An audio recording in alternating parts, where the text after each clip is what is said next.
Alright, so here we are in Hoi An. This is the ancient town area. This is where all the tourists come in the day. And you know what, I'll tell you what happened. I started my day early. Instead of taking a grab or just driving to Hoi An from Da Nang, I was crazy and I thought I could just walk along the beach, and I got some footage of that in other videos. But I got about 15 kilometers in and I just run out of water, but the main reason I stopped is I was getting crazy sunburnt. You can see in this video the sun was just, oh man, it was just killing everyone. So I'm kind of sunburnt now, my skin's real brown. But yeah man, this area was beautiful. Look at all these old temples, you know. By the time I got here, I was so exhausted I could barely enjoy it, so I'm just recording it with my camera.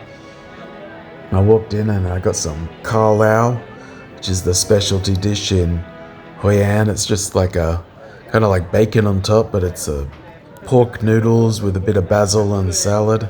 It's alright. You know, this bridge looks cool. I haven't really researched what it's about. I don't know too much about Vietnamese history, but I'm sure it goes back a few hundred years, and you know, they call it ancient town for a reason because it's obviously quite old. I'm guessing this was under the French occupation, and it's got a bit of that French style. It's pretty beautiful. Must be, I'm guessing, like 1700s, 1800s, but there's some parts that are much older as well, and then you've got other parts out in Vietnam that really date back to 1200 years old, and the My Son Sanctuary and places like that. So there's definitely some ancient parts in Vietnam. It's, you know, this is for the tourists.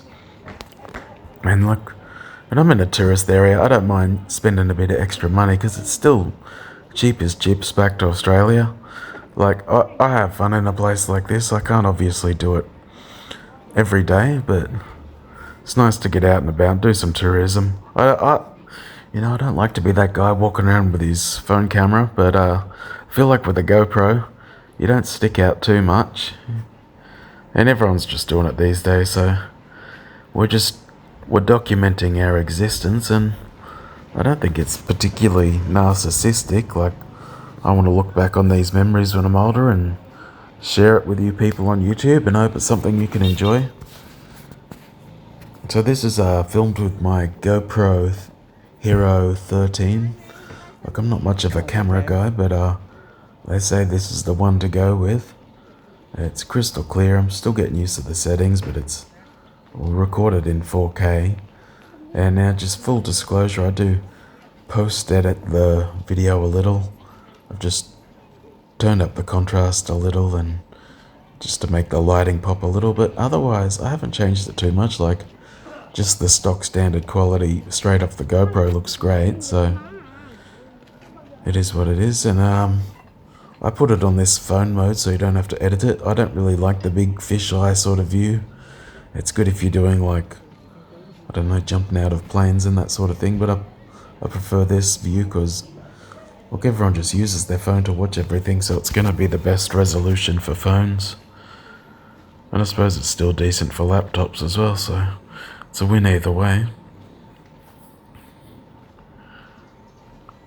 So I was walking around these clothes shops. Look, come to think of it, I need to go back to Hoi An, have a bit of a better look, maybe buy some souvenirs, because you got to support the local currency too. That's why I don't mind paying so much. You're helping these people out.